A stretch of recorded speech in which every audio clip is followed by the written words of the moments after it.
పరిశుద్ధ గ్రంథములో నుండి జెఫన్యా గ్రంథము 3వ అధ్యాయం 14-15 వాక్యాలు చదువుకుందాం. సియోను నివాసులారా, ఉత్సాహధ్వని చేయుడి. ఇశ్రాయేలీలారా, జయధ్వని చేయుడి. యెరూషలేము నివాసులారా, పూర్ణ హృదయముతో సంతోషించి గంతులు వేయుడి. తాను మీకు విధించిన శిక్షను యెహోవా కొట్టివేసి ఉన్నాడు. మీ శత్రువులను ఆయన వెళ్ళగొట్టి ఉన్నాడు. ఇశ్రాయేలుకు రాజైన యెహోవా మీ మధ్య ఉన్నాడు. ఇక మీదట మీకు అపాయము సంభవింపదు. దేవునికి స్తోత్రం. నేటి క్రైస్తవుని జీవితాన్ని మనం పరిశీలన చేస్తే, లేదా మానవుని జీవితాన్ని మనం పరిశీలన చేస్తే, తన జీవితకాలం అంతయు కూడా ఎన్నో కష్టాలు, శ్రమలు, బాధలు, ప్రయాసలు, చాలా వేదన, దుఃఖము, కన్నీరు, వీటితోనే అతడి సగ జీవితము గడిచిపోతుంది. వీటి నుండి విడుదల పొందనటువంటి వారు చాలామంది, వీటి నుండి ఉపశమనం పొందనటువంటి వారు చాలామంది. ప్రభు యందు విశ్వాసముంచి, నమ్మికయుంచి ప్రార్థించుట ద్వారానైనా మేము విడుదల పొందాలి, ఈ ఊబిలో నుండి, ఈ చిక్కుల్లో నుండి, ఈ చెరలో నుండి మేము బయటకు రావాలి అని నిరీక్షించేవారు కూడా చాలామంది. తన వ్యక్తిగత జీవితం కోసమని, తన భవిష్యత్తు కొరకని, తన కుటుంబం కోసమని, తన బిడ్డల కోసమని ఎన్నో ప్రయాసలు పడుతూ ఉంటాడు. ఎన్నో కష్టాలను అనుభవిస్తూ ఉంటాడు. ఎన్నో శ్రమలను చవి చూస్తూ ఉంటాడు. అయితే ఈరోజు అలాంటి దుఃఖములో, అటువంటి బాధలో, అలాంటి ప్రయాసలో, కష్టాల్లో, శ్రమల్లో మగ్గిపోతున్నటువంటి, విడుదల పొందక, ఉపశమనం పొందక, జీవితములో, కుటుంబములో సంతోషము, ఆనందము లేక సతమతమైపోతున్నటువంటి ప్రతి మానవుడితోనూ ఈరోజు నా ప్రభు మాట్లాడుతున్నాడు. ఓ ప్రియ దేవుని సంగమా, రండి, ఉత్సహించి సంతోషించి గంతులు వేయుడి. దేవునికి స్తోత్రం. కారణం ఏంటో తెలుసా? ఇక మీద ఎన్నటికిని ఏ అపాయమును నీ యొద్దకు రాదు. దేవునికి స్తోత్రం. నీకు గాని, నీ కుటుంబానికి గాని, నీ బిడ్డలకు గాని, నీ భవిష్యత్తులో గాని ఏ అపాయము రాదు. కాబట్టి సంతోషించుడి. ఎందుకు ఈ మాట తెలియజేస్తున్నాడంటే, దేవుని సంగమా, నేటి మానవుని ఆలోచన విధానం, నేటి మానవుని ఆలోచన ధోరణి ఎలా ఉన్నదంటే, వచ్చినటువంటి చిన్న శ్రమకు, సంభవించినటువంటి శోధనకు, తరుముచున్నటువంటి సమస్యలకు భయపడిపోతున్నాడు, కుమిలిపోతున్నాడు, రోధిస్తున్నాడు, పిరికివాడై పారిపోతున్నాడు. అందుకే ఈరోజు నా ప్రభు అంటున్నాడు, శ్రమ వచ్చిందా భయపడొద్దు, శోధన తరిమిందా భయపడొద్దు. ఇదిగో వాగ్దానం ఇస్తున్నాను, ఏ అపాయమును నీ యొద్దకు రాదు. పరిశుద్ధ గ్రంథములో కొరింథీయులకు రాసినటువంటి 2వ పత్రిక 8వ అధ్యాయం 1 నుండి కొన్ని వాక్యాలు. సహోదరులారా, మాసిదోనియా సంఘములకు అనుగ్రహింపబడి ఉన్న దేవుని కృపను గూర్చి మీకు తెలియజేయుచున్నాం. ఎలనగా వారు బహుశ్రమ వలన పరీక్షింపబడగా అత్యధికముగా సంతోషించిరి. దేవునికి స్తోత్రం. శ్రమస్తే ఎలా సంతోషించారండి? అత్యధికముగా బాధించబడితే ఎలా సంతోషించారండి? అసలు దుఃఖం వచ్చినప్పుడు, బాధ కలిగినప్పుడు, కన్నీరు వచ్చినప్పుడు, కుమిలిపోతున్న సమయంలో సంతోషం ఎలా వస్తుందండి? కానీ వీరు సంతోషించారంట. కారణం, శ్రమ వచ్చిందా? కొంతకాలమే. బాధ కలిగిందా? కొద్దిసేపే. శోధనలు తరుముతున్నాయా? కొంతకాలమే. కానీ శాశ్వత కాలము నా ప్రభు నాతో ఉంటాడన్న నమ్మకము, దేవునికి స్తోత్ర. ప్రభు ఉన్నాడన్న ధైర్యము, వారి పక్షాన ఆయన ఉన్నాడన్న విశ్వాసము వారిని కుమిలిపోనివ్వలా, వారిని కృంగదీయలా. మరేం చేసిందంటే వారిని సంతోషించేలా చేసింది. దేవునికి స్తోత్ర. దేవుని సంగమా, ఈరోజు నీకు శ్రమ వచ్చిందా? సంతోషించగలవా? కష్టం వచ్చిందా? సంతోషించగలవా? శోధన వచ్చిందా? సంతోషించగలవా? బాధ వచ్చిందా? సంతోషించగలవా? ఈరోజు నీ జీవితములో, లేదా నీ కుటుంబములో, లేదా నువ్వు చేయించిన ఉద్యోగములో, లేదా నీ వ్యాపారములో ఎలాంటి శ్రమలు ఎదుర్కొంటున్నావు? ఎలాంటి కష్టాలు ఎదుర్కొంటున్నావు? ఎటువంటి బాధలు ఎదుర్కొంటున్నావు? ఎంతగా కుమిలిపోతున్నావు?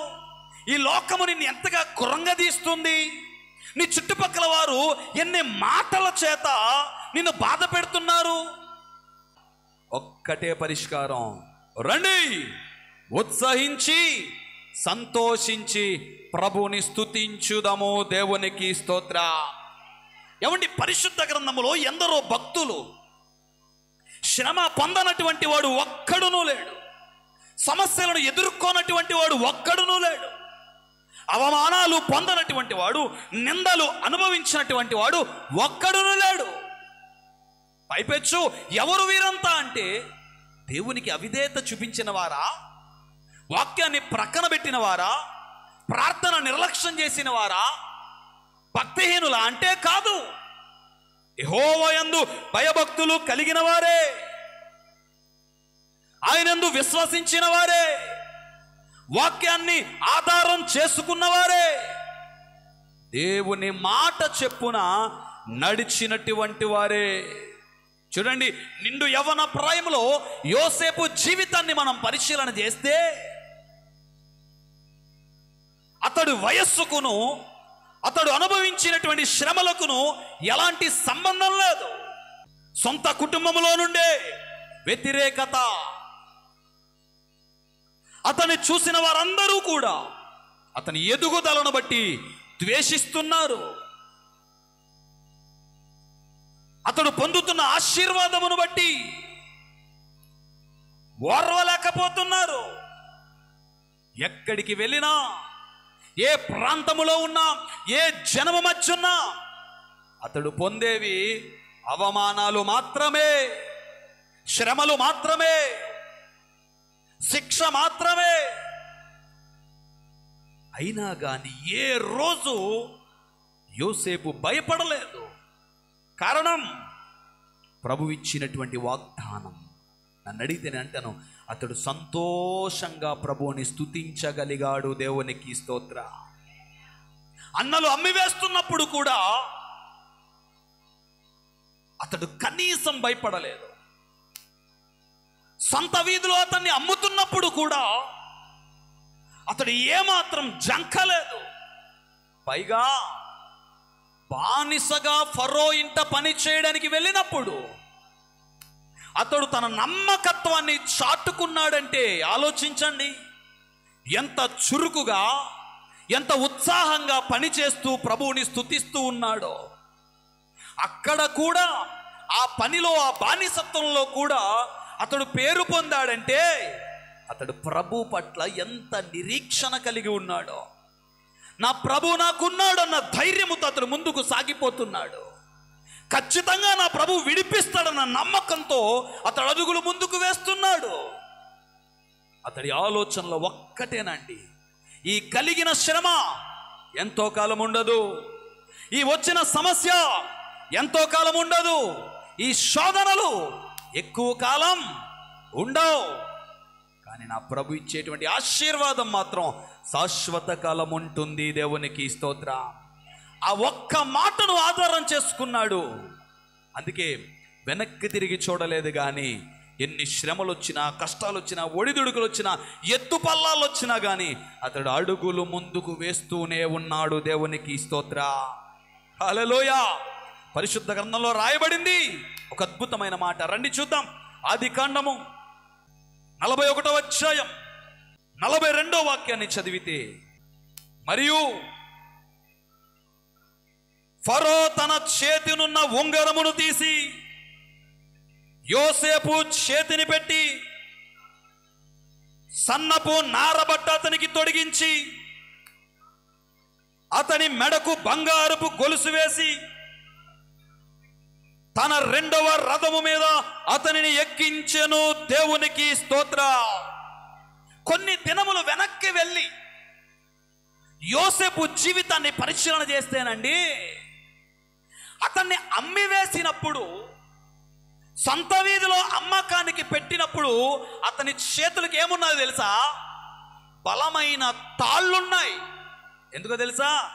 ఆ త్రాళ్లతో అతన్ని కట్టివేశారు. కానీ ఈరోజు అతని చేతికి బంగారపు ఉంగరము తొడగబడింది. కొన్ని రోజుల క్రితము చూస్తే అతడు వస్త్రహీనుడై ఉన్నాడు. కానీ ఈరోజు అతని మీద సన్నపు నారబట్టలు వేయబడ్డాయి. దేవునికి స్తోత్ర. హల్లెలూయా. అతను బంధించినప్పుడు, చెరసాల్లో వేసినప్పుడు అతని చేతికి సంకెళ్ళున్నాయి. ఇనుప సంకెళ్ళ చేత అతన్ని బంధించారు. కానీ ఈరోజు బంగారు గొలుసు అతని మెడలో వేశారు. దేవునికి స్తోత్ర. ఆ రోజు నడి వీధిలో కాలినడకన లాక్కెళ్లారు. ఈరోజు రాజుగారి రథం మీద తీసుకెళ్తున్నారు. దేవునికి స్తోత్ర. హల్లెలూయా. వచ్చిన శ్రమ, కలిగినటువంటి సమస్య, పొందిన అవమానాలు ఎక్కువ కాలం ఉన్నాయా? లేవు. సంగమా, నా ప్రభిస్తున్న వాగ్దానం, భయపడకు, చెడియకు, విశ్వసించు, నమ్మిక మాత్రం ఉంచు. నేను మీ మధ్య ఉన్నాను, అపాయము మీ యొద్దకు రాదు. దేవునికి స్తోత్ర. నిన్ను విడిపిస్తా, నిన్ను విమోచిస్తా, నీకు గొప్ప జయమిస్తా, నీ జీవితాన్ని తారుమారు చేస్తాను. దేవునికి స్తోత్ర. 12 సంవత్సరాలు గదిలో బంధించేశారండి రక్తస్రావం కలిగినటువంటి స్త్రీని. లూకా సువార్త 8వ అధ్యాయములో చూస్తే ఆమెను గూర్చి చాలా అద్భుతమైన మాటలు రాయబడ్డాయి. నేనంటాను, ఈ 12 సంవత్సరాలు గదిలో చీకటిలో మగ్గిపోయిందే, ఇక నా బ్రతికింతే అని అనుకోవచ్చుగా. ఇక నాకు విడుదల లేదు అని అనుకోవచ్చుగా. ఇక నేను బయట ప్రపంచాన్ని ఎప్పటికీ చూడలేను అని అనుకోవచ్చుగా. నా బ్రతికింతే, ఈ చీకటి బ్రతుకే అని అనుకోవచ్చుగా. చూడండి, లూకా సువార్త 8వ అధ్యాయము 43 నుండి కొన్ని మాటలు చదివితే, అప్పుడు 12 ఏళ్ల నుండి రక్తస్రావం గల ఒక స్త్రీ ఎవని చేతను స్వస్థత నొందనిదై ఆయన వెనుకకు వచ్చి వెంటనే ఆమె రక్తస్రావము నిలిచిపోయెను. దేవునికి మహిమ కలుగునుగాక. నాకు అనిపించింది ఈ మాట చదివినప్పుడు, ఎలా వచ్చింది బయటకు? ప్రభు వస్తున్నాడన్న వార్త విని బహుశా తలుపులు బద్దలు కొట్టుకొని వచ్చిందేమో. ఈ 12 సంవత్సరాల నుంచి నేను పొందుతున్న ఈ శ్రమ, ఈ చీకటి, ఈరోజు నేను విడుదల పొందబోతున్నాను అన్న సంతోషముతో పరుగు పరుగునొచ్చిందండి. వస్త్రపు చెంగును ముట్టిన వెంటనే స్వస్థపరచబడింది. దేవునికి స్తోత్ర. అద్భుతమైన మాట రాయబడి ఉంటుందండి. ఆమె ముట్టింది వస్త్రపు చెంగినేనైనా కానీ ఆమె ప్రభువునే ప్రభావితం చేసింది. దేవునికి స్తోత్ర. అవును, నేను అంటాను, దేవుని సంగమా, ఈరోజు నీ విశ్వాసం నా ప్రభువుని ప్రభావితం చేయాలి. నీ నమ్మకం నా ప్రభువుని ప్రభావితం చేయగలగాలి. ఖచ్చితంగా 12 సంవత్సరాల చీకటి జీవితకాలం ఉన్నదా అంటే లేదు. కానీ విడుదల శాశ్వత కాలము. దేవునికి స్తోత్రం. నా ప్రభు విడిపిస్తే, నా ప్రభు విమోచిస్తే, నా ప్రభు నీకు జయమిస్తే, నువ్వు పొందిన శ్రమలు, కష్టాలు, ఇబ్బందుల కంటే నీ జయ జీవితము రెట్టింపైపోతుంది. దేవునికి స్తోత్రం. ప్రవక్తల శిష్యుల్లో ఒకని భార్య, 2వ రాజుల గ్రంథం 4వ అధ్యాయం 1వ వాక్యము నుండి చూస్తే అక్కడ రాయబడినటువంటి సంఘటన. ఆమె పెనిమిటి చనిపోయిందని కూడా ఆమె ఏమాత్రము భయపడలేదు. అప్పుల వారు ఇంటి మీదకి వచ్చి వేధిస్తున్నారని కూడా ఆమె ఏమాత్రము జంకలేదు. కుమారులను బానిసలుగా తీసుకెళ్ళిపోతామని చెబితే కూడా ఆమె ఏమాత్రం వెనకడుగు వేయలా. ఆమె తీసుకున్న నిర్ణయం, ఆమె చేసిన పనేంటో తెలుసా? అడుగులు ముందుకు వేసింది, దైవజను చెంతకు చేరింది. దేవునికి స్తోత్ర. ప్రభుని ఆశ్రయించింది. అయ్యా, నీ యందు భయభక్తులు కలిగిన వాని భార్యను నేను. ఇదిగో, నా ఇంట కష్టం వచ్చింది, నా ఇంట శ్రమ వచ్చింది, నాకు ఒక పెద్ద సమస్య వచ్చింది, ఏ తోడు లేనటువంటి, ఏ దిక్కు లేనటువంటి ఒంటరి దాన్ని అయిపోయానయ్యా. ఒక పక్క చూస్తే అప్పుల బాధలు, ఇదిగో నా కుమారులను బానిసలుగా తీసుకెళ్ళిపోతానంటున్నారయ్యా, ఎవరు విడిపిస్తారు? నీవు తప్ప అని ప్రభువుని ఆశ్రయించింది. మనందరికీ తెలుసు. రండి ఆ మాట చూద్దాం ఒకసారి. 7వ వాక్యంలో, సంగతి తెలియ చెప్పగా అతడు, నీవు పోయి నూనె నమ్మి నీ అప్పు తీర్చి మిగిలిన దానితో నీవును నీ పిల్లలను బ్రతుకుడని ఆమెతో చెప్పెను. దేవునికి స్తోత్రం. హల్లెలూయా. అద్భుతమైన విషయం ఏంటంటే, ఎలా బ్రతకాలో కూడా దిక్కుతోచని స్థితిలో ఉన్న స్త్రీతో నా ప్రభు ఇస్తున్న వాగ్దానం ఏంటి తెలుసా? సంతోషంగా బ్రతుకు. 12 సంవత్సరాలు చీకటి గదిలో మగ్గిపోయిన స్త్రీతో నా ప్రభు అంటున్నాడు, సమాధానము గలదానవై వెళ్ళు. ఎన్నో శ్రమలు, కష్టాలు, ఇబ్బందులు, అవమానాలు, నిందలు అనుభవించినటువంటి యవనస్తుడైన యోసేపుతో నా ప్రభు అంటున్నాడు, సంతోషము గలవాడవై సాగిపోమ్ము అంటున్నాను. నా ప్రభు నిన్ను విడిచిపెట్టేవాడు కాదమ్మా, నిన్ను వదిలివేసేవాడు కాదమ్మా, శాశ్వత కాలము నిన్ను చీకటిలో ఉండనిచ్చేవాడు కాదండి. అధిక కాలము నిన్ను బాధలకు, శ్రమలకు గురి చేసేవాడు కాదండి. శోధనలు, సమస్యలు ఎక్కువ కాలం నీ జీవితంలో, నీ కుటుంబంలో ఉండనివ్వడండి. ఈరోజు ఈ వాగ్దానాలన్నీ మన కొరకే. నా ప్రభు సంతోషంగా బ్రతకమంటున్నాడు, సమాధానముతో ముందుకు సాగిపోమంటున్నాడు. యోసేపును దీవించినట్లుగా నిన్ను దీవిస్తానంటున్నాడు. దేవునికి స్తోత్రం. యోసేపును ఆశీర్వదించినట్లుగా నిన్ను ఆశీర్వదిస్తానంటున్నాడు.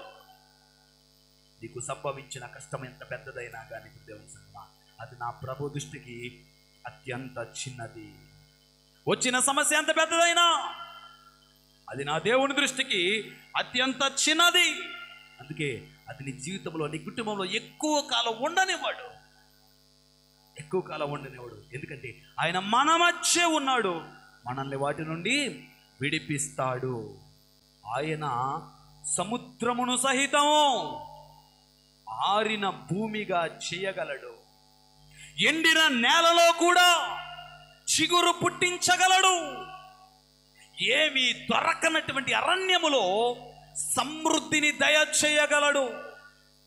లక్షలాది మంది కలిగినటువంటి ఫరో సైన్యాన్ని కూడా ఓడించి పాలు తేనెలు ప్రవహించు దేశములో నిన్ను నిలవబెట్టగలడు. దేవునికి స్తోత్రం.